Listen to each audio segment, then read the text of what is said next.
જ્યારે હું વિધાનસભાની ચૂંટણી લડ્યો ત્યારે આ દેશના ગૃહમંત્રી અને રાજ્યના ગૃહમંત્રી સતત 3 દિવસ પડી રહી અને ડીઆઈજી તરીકે અભય ચુડાસમા પણ મને હરાવવા માટેની જે કહેવાય સુપારી લીધેલી હતી. મને હરાવવા પોલીસે સોપારી લીધી હતી. બળદેવજી ઠાકોરે ખેરાલુથી લગાવ્યો સરકાર પર આરોપ.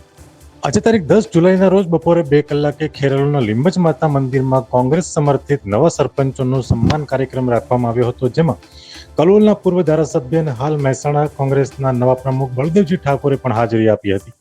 ખેરાલુ, સતલાસણા અને વડનગરના ગામોના નવા બનેલા સરપંચોને સન્માનિત કરવામાં આવ્યા હતા અને ગામોનો વિકાસ કરવા સૂચનાઓ આપવામાં આવી હતી.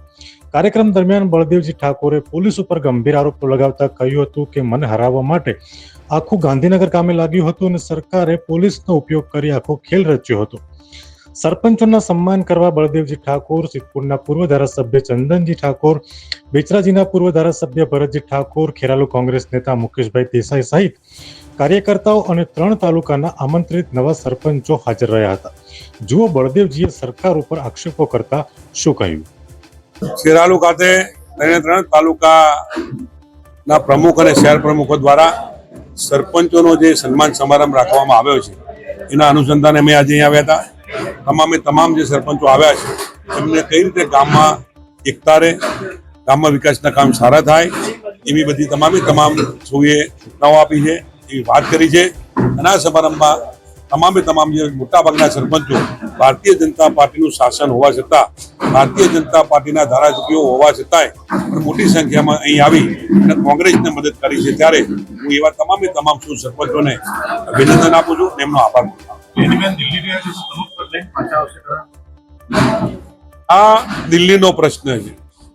જ્યારે અમારા પ્રમુખ શ્રી શક્તિસિંહ ગોહિલે રાજીનામું આપ્યું છે ત્યારે તમામ અમારી કોર કમિટીને દિલ્હીમાં બોલાવેલી એટલે ચર્ચા વિચારણા કરવાની છે. અધિકારો એ કમિટીના છે અને અધિકારો અમારા દેશના પ્રમુખના છે. એ અધિકારો અમારી પાસે નથી એટલે એ બાબતમાં હું બહુ કહી શકું નહીં. આપની સ્પીચમાં જે પોલીસ એક ભૂમિકા ભજવે છે, શું કહેશો? સમગ્ર રાજ્યની અંદર કદાચ મને અનુભવ એટલા માટે છે, એનો સાક્ષી હું એટલા માટે છું.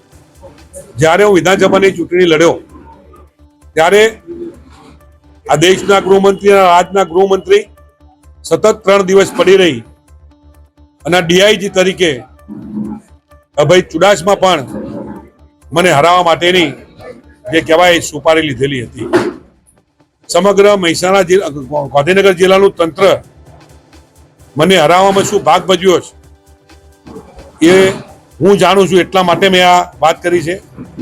આજે સવારે જ હું મહેસાણા આવતો હતો ત્યારે 3 આગેવાનો મને મળ્યા અને કહ્યું કે એલસીબી અને એસઓજી ડીએસપીની સૂચનાથી અમે જે કડીની અંદર કામ કરી રહ્યા હતા અમને અટકાવવાના પ્રયત્નો કર્યા હતા.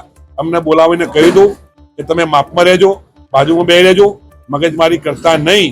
એટલે આ રાજ્યની અંદર તમામ જે ચૂંટણીઓ થાય છે એ ભાજપ લડતું નથી, એ પોલીસ લડે છે.